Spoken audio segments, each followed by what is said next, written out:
दोस्तों, कैसे हैं आप लोग। Welcome to my YouTube channel, जहां मैं जीएसटी के किस्सों को छोटे छोटे हिस्सों में समझाता हूं।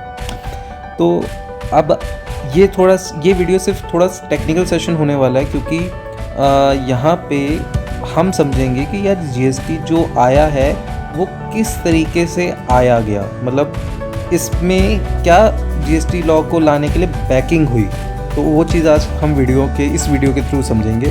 तो आप जानते हैं कि किसी भी लॉ को लगाने के लिए, किसी भी लॉ को इनेबल करने के लिए, इनेक्ट करने के लिए पावर्स चाहिए होती है। ये पावर्स कॉन्स्टिट्यूशन में लिखी होती है। कॉन्स्टिट्यूशन पर्टिकुलरली कुछ लोगों को या कुछ गवर्नमेंट को पावर्स देता है कि आप भाई ये लॉ बना सकते हैं और ये लॉ कैसे आप चला सकते हैं, उसके बारे में कॉन्स्टिट्यूशन लिखता है। अगर कॉन्स्टिट्यूशन में लिखा हो कि अगर ये चीज़ में स्टेट गवर्नमेंट ही लॉ बनाएगी, तो उस पर्टिकुलर मैटर में सेंट्रल गवर्नमेंट एक्ट नहीं बना सकती, कोई लॉ नहीं बना सकती, कोई कानून नहीं बना सकती। तो इसलिए हमें समझना ज़रूरी है यार कि ये जीएसटी जो कॉम्प्लेक्स सिस्टम आपको लगता है, इसके पीछे क्या बैकिंग है। पार्लियामेंट ने कॉन्स्टिट्यूशन ने कैसे पावर दी है स्टेट गवर्नमेंट, सेंट्रल गवर्नमेंट को कि इस पे लॉ बनाया जाए। तो आपको स्टार्टिंग से बताता हूँ कि एक आर्टिकल इंट्रोड्यूस किया गया 246A। 246A के थ्रू जीएसटी लॉ बनाने की पावर ड्रॉ की गई। 246 जो एग्जिस्टिंग आर्टिकल था, उसमें कई पावर स्टेट गवर्नमेंट के पास होती थी, कई पावर सेंट्रल गवर्नमेंट के पास होती थी, और कई पावर्स दोनों यूनियन और स्टेट गवर्नमेंट, सेंट्रल और स्टेट गवर्नमेंट दोनों के पास होती थी। तो अब क्या हुआ कि ये जो पर्टिकुलर मैटर है, या तो सेल होता है गुड्स, सेल होने पे लोकल स्टेट्स लगाती थी टैक्स, मैन्युफैक्चर होने पे सेंट्रल गवर्नमेंट लगाती थी टैक्स, जो कि एक्साइज ड्यूटीज रहते थे, और सर्विस टैक्स भी सेंट्रल गवर्नमेंट चार्ज करता था।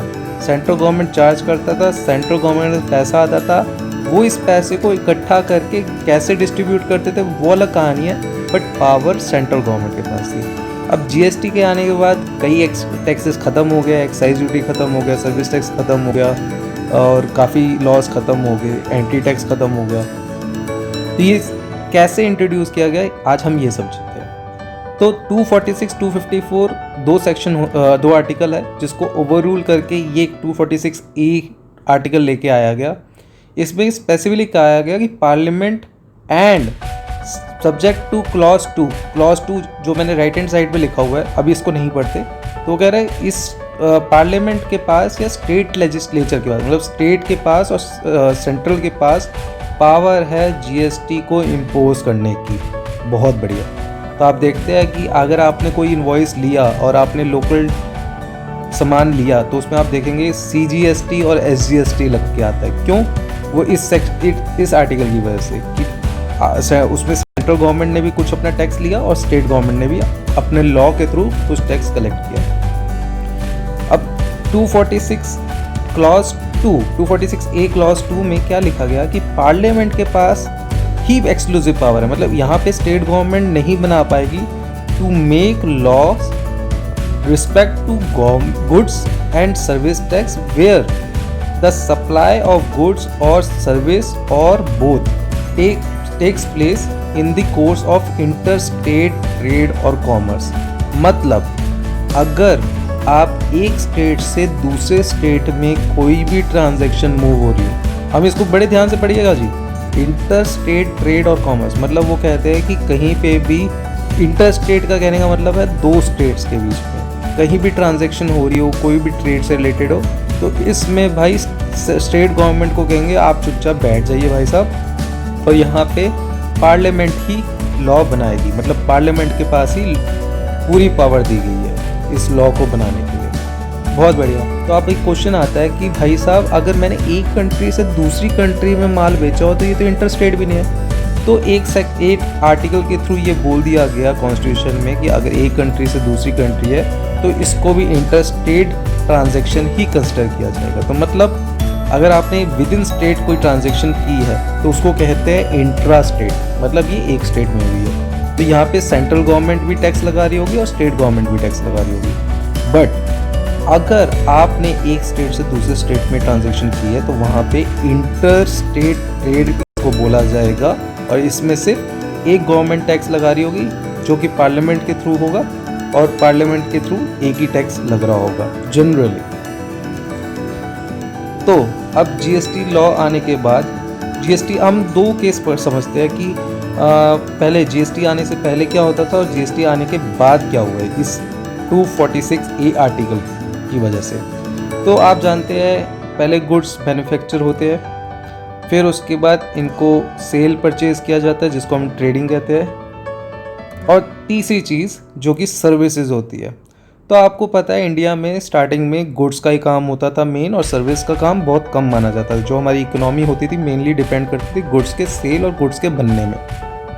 धीरे धीरे जब पता चला तो हमारी सर्विस इंडस्ट्री बूस्टअप होती गई, और आज के टाइम पे सर्विस इंडस्ट्री का ज़्यादा बोलबाला है, और सर्विस इंडस्ट्री से ही ज़्यादा टैक्सेस कलेक्ट हो रहे हैं। इसलिए सर्विस इंडस्ट्री को भी बहुत बड़ी तवज्जो दी जाती है इंडिया में, इंडियन इकोनॉमी में। सो प्री जीएसटी में अगर कोई गुड्स मैन्युफैक्चर होते हैं तो ऑब्वियसली इसमें एक्साइज ड्यूटी लगता था जो कि सेंट्रल गवर्नमेंट कलेक्ट करती थी।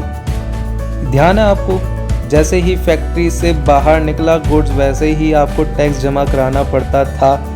और कहीं कहीं जगह सिगरेट वाली फैक्ट्रीज में आपने देखा होगा इंस्पेक्टर भी बैठते थे, क्योंकि वहीं पे जैसे ही निकलता था वो अपने रिकॉर्ड्स में एंटर करता था और उसके हिसाब से टैक्स जमा कराना पड़ता था। बिल्कुल सही।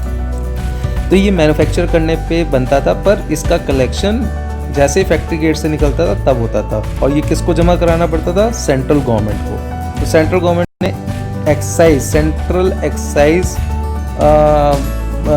एक्ट बनाया हुआ था जिसके थ्रू ये सेंट्रल गवर्नमेंट कलेक्ट करती थी। सेकंड, स्टेट आपका अगर आपका कोई गुड्स का सेल और परचेज हुआ है, ट्रेड हुआ है, तो उस केस में ट्रेडिंग में आपको ध्यान होगा कि आपसे स्टेट गवर्नमेंट टैक्स लेती थी अगर सेम स्टेट में। फॉर एग्जांपल अगर मैं दिल्ली में हूँ और दिल्ली में ही किसी पार्टी को सेल कर रहा हूँ तो आपको ध्यान होगा एक वैट करके टैक्स लगता था जो कि हमें रिस्पेक्टिव गुड्स के हिसाब से रिस्पेक्टिव रेट थे।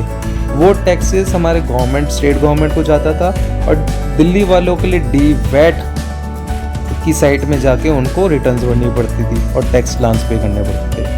सिमिलरली अगर दिल्ली से मैंने महाराष्ट्र कोई सेल किया है या दिल्ली से मैंने गुजरात, जहाँ पे दो स्टेट्स इन्वॉल्व है, उस केस में CST लगता था, सेंट्रल सेल टैक्स। तो इस केस में सेंट्रल सेल्स टैक्स के हिसाब से हमें नॉर्म्स कंप्लीट करने पड़ते थे और उस केस में हमें सेंट्रल गवर्नमेंट को टैक्स देने पड़ते थे।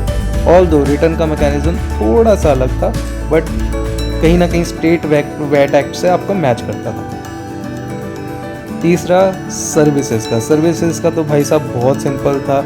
आपको एक सेंट्रल रजिस्ट्रेशन ले लेते थे लोग, सेंट्रल रजिस्ट्रेशन लेके अपने सेंट्रल गवर्नमेंट को टैक्स, सर्विस टैक्स दे देते थे। तो इसमें क्या स्टेट गवर्नमेंट आता था कि नहीं आता था? स्टेट गवर्नमेंट नहीं आता था जी, तो इसको प्लीज़ इग्नोर कर दीजिए। यहाँ पे कुछ एरर हो गया कि स्टेट गवर्नमेंट कहीं पे भी सीन में नहीं आता था, सिर्फ सेंट्रल गवर्नमेंट होता था। चाहे आप सेम स्टेट में सर्विस प्रोवाइड कर रहे हो या मल्टीपल स्टेट में सर्विस प्रोवाइड कर रहे हो। तो अब आफ्टर जीएसटी आने के बाद पिक्चर थोड़ी सी चेंज होगी। अब मैन्युफैक्चर करने पे भी आपको जीएसटी देना पड़ेगा।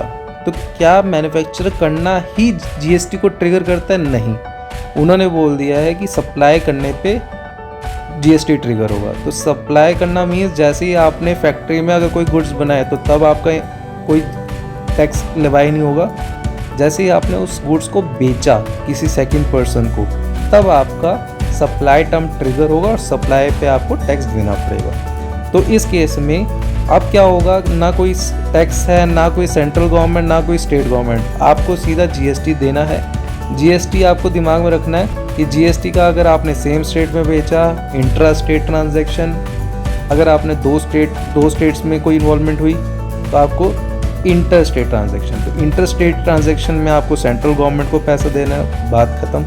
और अगर इंट्रा स्टेट ट्रांजैक्शन है तो आपको सेंट्रल को भी देना पड़ेगा और स्टेट को भी देना पड़ेगा।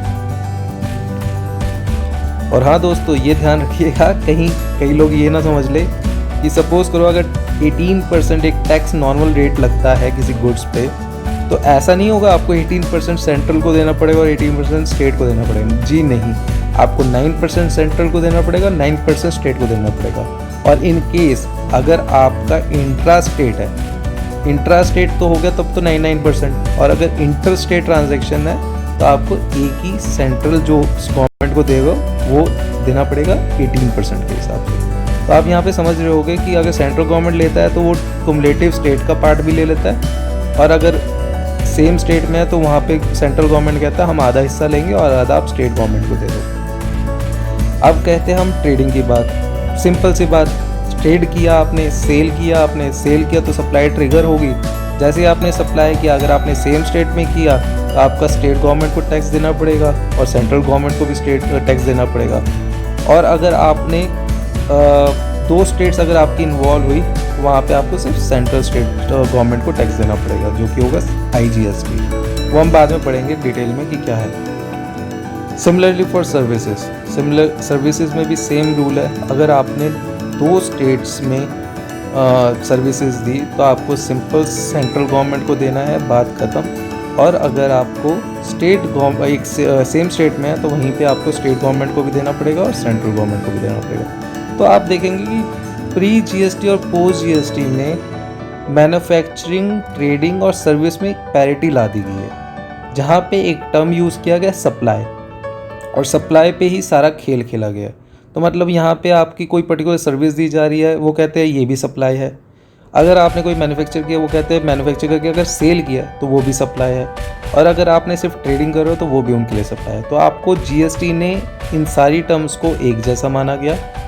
प्री GST इसके अलग अलग ट्रिगरिंग पॉइंट थे, पोस्ट GST सेम एक ही ट्रिगरिंग पॉइंट है जो कि सप्लाई। प्री GST आपको सोचना पड़ता था कि यार मैं सेंट्रल ये टैक्स के लिए अलग रजिस्ट्रेशन करवाऊँ, ये काम के लिए मैं अलग रजिस्ट्रेशन करवाऊँ। जैसे सर्विस के लिए सर्विस टैक्स में आपको रजिस्ट्रेशन करवाना पड़ता था वेबसाइट में। ट्रेडिंग के लिए आपको रिस्पेक्टिव स्टेट गवर्नमेंट्स के पोर्टल में रजिस्टर करवाना पड़ता था, और एक्साइज ड्यूटी के लिए आपको अलग से पोर्टल में रजिस्ट्रेशन करवाना पड़ता था, और मैनुअल कुछ रिटर्न्स भी कई लोगों ने भरी है अपने टाइम पे।